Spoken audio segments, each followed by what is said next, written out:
Hello everyone, welcome to ITH India get success with us. आज के इस video में हम प्रॉफिट एंड लॉस का 7th पार्ट करने जा रहे हैं।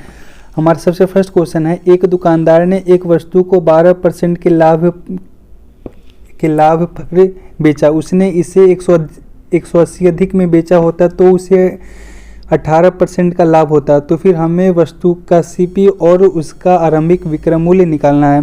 तो सबसे पहले उसको हुआ था 12% का लाभ, ये हो गया 112%। हाँ, कोई भी चीज़ अपने आप में 100% होता है। लागत मूल्य अपने आप में होता है क्या? अपने आप में होता है वो 100%। ठीक है, ये हो गया। उसको हुआ था सबसे पहले 12% का हुआ था लाभ, ये हो गया उसका 112%। उसके बाद क्या है, उसने इसे 180 अधिक में बेचा होता है, ये हो गया 180 अधिक में बेचा होता तो उसको क्या होता, उसको होता 18% का लाभ, यानी ये हो गया 118%। फिर इसको हम ले आएंगे इस साइड, ये हो गया 118% माइनस 112% इक्वल टू में 180। ये हो गया क्या, ये हो गया 6% इक्वल टू में 180। तो हमें इसका निकालना है CP। तो फिर CP अपने आप में होता है क्या, 100%। ये हो गया 100% इक्वल टू में क्या, 180 बट्टा में 6 गुना में 100, ये हो गया 30। इसका आंसर हो जाएगा 3000। फिर ये क्या है, इसका आरंभिक विक्रय मूल्य निकालना है। तो फिर उसको आरंभ में होता था 12% का लाभ, ये हो गया 112 बट्टा में 100। ये 2 जीरो से ये 2 जीरो कट गया, इसका आंसर हो जाएगा 6330। फिर चलते हैं हम अब अपने अगले क्वेश्चन पे। ये क्या है, एक दुकानदार ने एक वस्तु को 7% की हानि पर बेचा। उसने इसे 640 अधिक में बेचा होता तो उसे 9% का लाभ होता। तो फिर हमें वस्तु का यहाँ पे CP निकालना है। तो CP अपने आप में होता है क्या, 100%। फिर उसको पहले होता था 7% का हानि, तो फिर उसका हानि हो गया ये 93%। उसके बाद उसने 640 अधिक में बेचा, तो फिर उसको हुआ क्या, उसको हुआ 9% का लाभ, यानी कि 109%। ये हो गया 109% माइनस 93 इक्वल टू में 640। ये इसका माइनस कर लेंगे, ये हो गया 16% इक्वल टू में 640। फिर हमें निकालना है इसका CP। फिर 100% क्या होगा, 640 बटा में 16 गुना में 100। इसको हम काट देंगे, ये हो गया 40। इसका आंसर हो जाएगा इतना। उसके बाद हमें निकालना है इसका आरंभिक विक्रय मूल्य। तो फिर उसको आरंभ में होता था 7% का हानि, यानी कि 93/100। ये 2 जीरो से ये 2 जीरो कट गया, इसका आंसर आ जाएगा 3720। फिर चलते हैं हम अगले क्वेश्चन पे। ये एक दुकानदार ने एक वस्तु को 5% के लाभ पर उसने बेचा। उसने इसे 180 कम कीमत पर बेचा होता तो 15% की हानि होती। तो फिर वस्तु का हमें CP निकालना है। ये क्या है, उसको पहले होता था 5% का लाभ, उसके बाद उसने 180 कम बेचा उसने, ये हो गया 180। तो फिर उसको होता 15% की हानि, यानी कि माइनस हो जाता ये। फिर इसको हम ले आएंगे इस साइड, ये हो गया माइनस, ये भी हो गया माइनस। उसके बाद ये हो गया 180, इस दोनों को हम कर लेंगे ऐड, ये हो गया -20 इक्वल टू में -180। ये माइनस में माइनस हो गया कैंसिल। फिर हमें क्या निकालना है, वस्तु का CP। तो फिर CP होता है अपने आप में 100%, ये हो गया 180/20 इंटू में 100, ये हो गया 90, ये हो गया 9। इसका आंसर हो जाएगा 900। फिर चलते हैं अगले क्वेश्चन पे। एक दुकानदार ने एक वस्तु को 5% की हानि पर बेचा। उसने इसे 980 अधिक में बेचा होता तो उसको होता लाभ 10% का। ठीक है, उसने सबसे पहले हानि यानी हो गया 95%। उसके बाद उसने 900 अधिक में, ये हो गया 900, तो फिर उसको होता यहाँ पे लाभ 10% का, ये हो गया 110। फिर इसको हम ले आएंगे इस साइड, ये हो गया 110% माइनस 95%, ये है इक्वल में 900 के। फिर इसको हम कर लेंगे माइनस, ये हो गया यहाँ से 15%, ये है 900 के बराबर। फिर 100% निकालेंगे इसका CP, ये हो गया 900 बटा में हो गया 15 इंटू में 100, ये हो गया 60। इसका आंसर हो जाएगा 6000। फिर उसके बाद क्या है, उसके बाद हमें बेचना है इसको 20% पे, यानी कि 120 बटा में 100, ये 20 से ये 20 कट गया, इसका आंसर आ जाएगा 7200। फिर चलते हैं हम अगले क्वेश्चन पे। यह है एक दुकानदार ने एक वस्तु को 5500 में बेचा तो उससे इतना का लाभ हुआ। उसके बाद 30% का लाभ प्राप्त करने के लिए वस्तु के विक्रय मूल्य में कितने रुपए की वृद्धि करनी चाहिए। ये देखिए, पहले हुआ उसको लाभ, यानी कि 110% इक्वल में है इतना। फिर हम उसके बाद क्या है, उसको हुआ था पहले 10% का हुआ था लाभ। उसके बाद वो चाहता है हमें हो इतना का लाभ। तो फिर हम देख रहे हैं इस दोनों के बीच में है हमारा 20% का अंतर।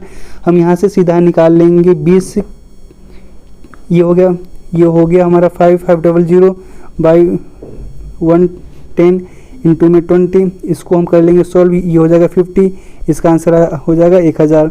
फिर चलते हैं हम अगले सवाल पे। ये हो गया एक दुकानदार ने एक वस्तु को 19.5 रुपये में बेचा तो उससे 30% का हुआ लाभ। उसके बाद 40% का लाभ प्राप्त करने के लिए उसको वस्तु के विक्रय मूल्य में कितने रुपए की वृद्धि करनी चाहिए। हम देख रहे हैं इस दोनों के बीच का अंतर है 10। फिर उसको हुआ था स्टार्टिंग में इतना का लाभ, ये हो गया 130%, ये है इक्वल में 19.50। फिर हम यहाँ से सीधा निकाल लेते हैं इसका वैल्यू, ये हो गया 19.50 बटा 130 इंटू में 10। इसको हम कर लेंगे सॉल्व, इसका आंसर आ जाएगा 1.5। फिर चलते हैं हम अगले क्वेश्चन पे। यह एक दुकानदार ने एक वस्तु को 10% के लाभ पे बेचा। वह इसे 20 कम पर खरीदता और 10 अधिक पर बेचता तो उससे 50% का लाभ होता। तो फिर वस्तु का हमें सीपी निकालना है। सबसे पहले हम मान लेते हैं सीपी हो गया इसका 100%। उसके बाद उसको हुआ इतना का लाभ, यानी कि ये हो गया 110%। उसके बाद क्या है, उसके बाद वह 20 कम पर उसको खरीदता, यानी कि ये हो गया 80%। तो उसके बाद उसको 50% का लाभ होता है। इस पे होता है उसको 50% का लाभ, यानी कि 150 बटा में 100, ये 10 से 10 कट गया, ये 10 से 10 कट गया, ये हो गया 120।